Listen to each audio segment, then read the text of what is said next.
दोस्तों यहाँ पर बेटा रात को जो मंदिर गया था तो मंदिर में बहुत भीड़ थी और लगभग सुबह के 5 बजे मेरा बेटा मंदिर में जल चढ़ा करके घर आया है। तो उसके बाद वो आकर के सो गया था और सुबह में हम लोग सभी 7 बजे उठे थे। मंदिर में भंडारा होता है तो वहाँ पे ये व्रत वाली फलाहारी पकौड़ियाँ वगैरह भी मिलती हैं। जय श्री राम दोस्तों, बहुत बहुत स्वागत है आप सभी का आज के ब्लॉग में। महाशिवरात्रि की आप सभी को बहुत बहुत बहुत शुभकामनाएं। मेरे महादेव, मेरे महाकाल बाबा आप सबके जीवन की सारी परेशानियां दूर करें, आप सभी जीवन में खूब उन्नति तरक्की करें, यही मेरी शुभकामनाएं हैं। तो दोस्तों आज का ब्लॉग शुरू करते हैं। आज है 26 फरवरी, दिन है महाशिवरात्रि का। आप सभी लोगों को एक बार फिर से महाशिवरात्रि की बहुत बहुत शुभकामनाएं। दोस्तों पूजा की तैयारी हो गई है, मंदिर हो आई हूँ मैं, पूजा वगैरह कर ली है, बेटी बेटा सभी पूजा करके, और घर में दीपक जल रहा है।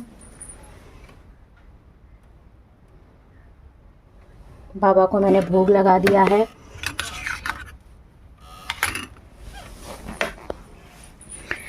और अभी अभिषेक की तैयारी कर रहे हैं, पंडित जी आने वाले हैं। और मैंने नाश्ते में पंडित जी के लिए भी फ्रूट्स का रायता बना दिया है। आज मैंने ये कस्टर्ड नहीं डाल के ना दही वाला वो सैलेड बना दिया है, खाओ अच्छा लग रहा है। हाँ, कुणाल ने भी खा लिया, मैंने भी खा लिया।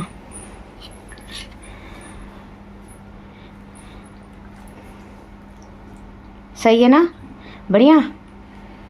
दोस्तों यहाँ पंडित जी पार्थिव शिवलिंग बना रहे थे तो पहले तो हम लोगों ने ये छोटे छोटे जो पिंडियाँ हैं ये बनाकर मैं दे रही थी, मेरे हस्बैंड और मैं बना रहे थे। और पंडित जी इस तरीके से इनको पहले 108 बनाने थे, लेकिन पंडित जी ने फिर बोला कि नहीं, सिर्फ हम 51 पिंडी ही इसके साथ लगाएंगे और इसकी पूजा करेंगे।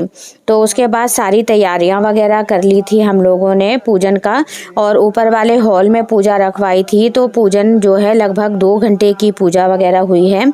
इसमें अभिषेक के बाद हवन का कोई विधान नहीं होता है, केवल बाबा का पार्थिव शिवलिंग पूजन होता है और पूजन बहुत अच्छे से हो गया।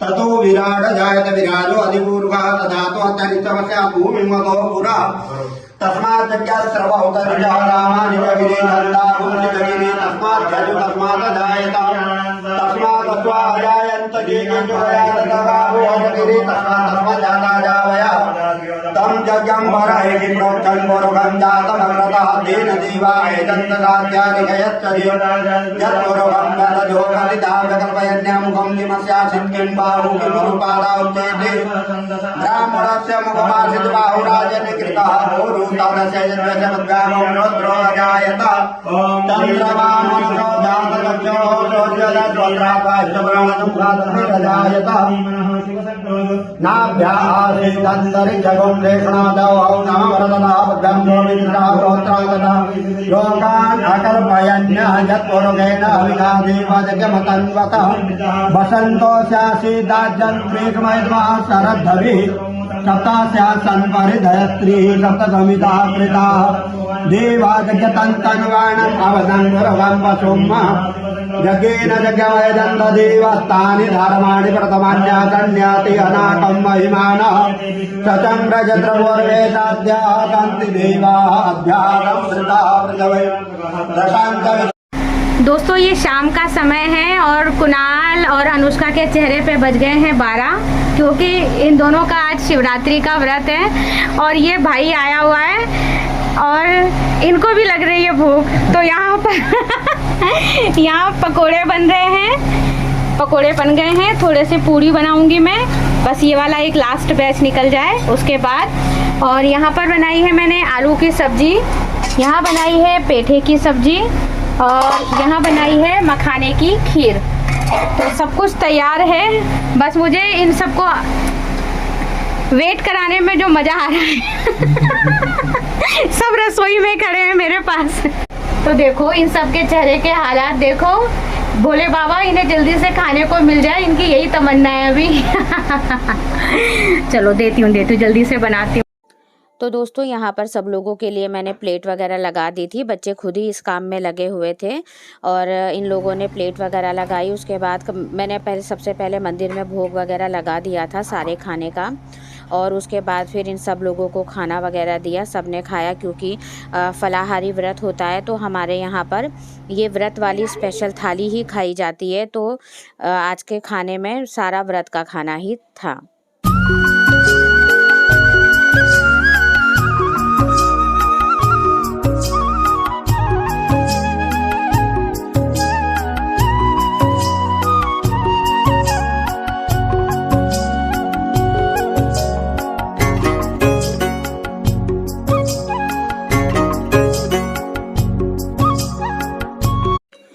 दोस्तों महाशिवरात्रि की रात्रि को बहुत ही पावरफुल रात्रि मानी जाती है और इस दिन सभी लोग तप, साधना, मंत्र जाप या कीर्तन या जो भी कर सकते हैं उन्हें करना चाहिए। यहाँ पर लगभग 10:30 बजे मेरे हस्बैंड दुकान से जब वापस आए तो हम दोनों ने भी अपना अपना व्रत खोला और वो लेट आ गए थे। तो मैं चाह रही थी कि 4 पहर की पूजा कर सकूं, लेकिन वो लेट हो गए थे तो फिर पहला पहर तो हमारा निकल गया था। मैंने पंडित जी से पूछा था कि 4 पहर की जो पूजा होती है वो कितने बजे की होती है और उसे कैसे करना चाहिए।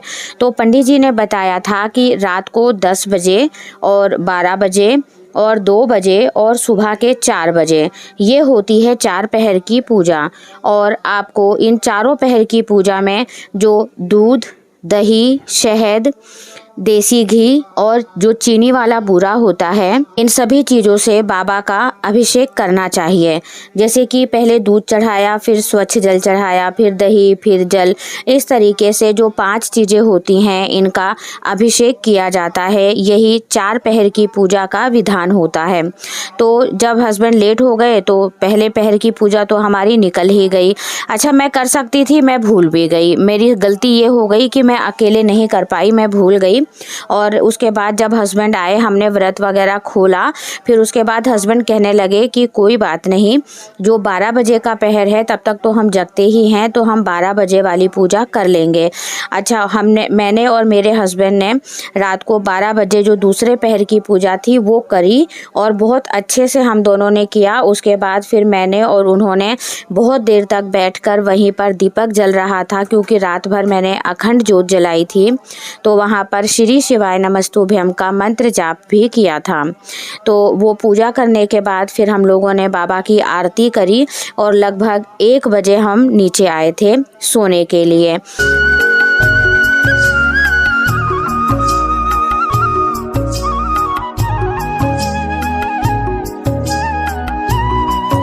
तो दोस्तों इस तरीके से मैंने महादेव की पूजा करी है अपने परिवार के साथ। कोशिश मैं यही करती हूँ कि मेरे बच्चे अभी छोटे हैं, उन सभी को लेकर के अपने घर में ही पूजा पाठ वगैरह मैं करवा सकूँ। क्योंकि जो बच्चे अपने घरों में देखते हैं माता पिता को करते हुए, बच्चे भी आगे उन्हीं सब चीज़ों को सीखते हैं। और मेरी कोशिश पूरी यही रहती है कि मेरी बेटी और मेरा बेटा दोनों हमेशा पूजा पाठ के सहारे ही आगे बढ़ते रहें और जो भी उनकी इच्छा है, जो भी वो चाहते हैं, उसे वो सही तरीके से भगवान की भक्ति और अपनी मेहनत से ही प्राप्त करें। मेरी बेटी के 10वीं के एग्ज़ाम, मेरा बेटा भी अपने एग्ज़ाम की तैयारी कर रहा है। मैं और मेरे हस्बैंड अपने अच्छे काम के लिए अपनी कामना करते हुए आज की हम लोगों ने पूजन आराधना करी है। तो आज के व्लॉग में बस इतना ही दोस्तों। मिलती हूँ आप सभी लोगों से कल के व्लॉग में। आप सभी पर मेरे महादेव की कृपा बनी रहे।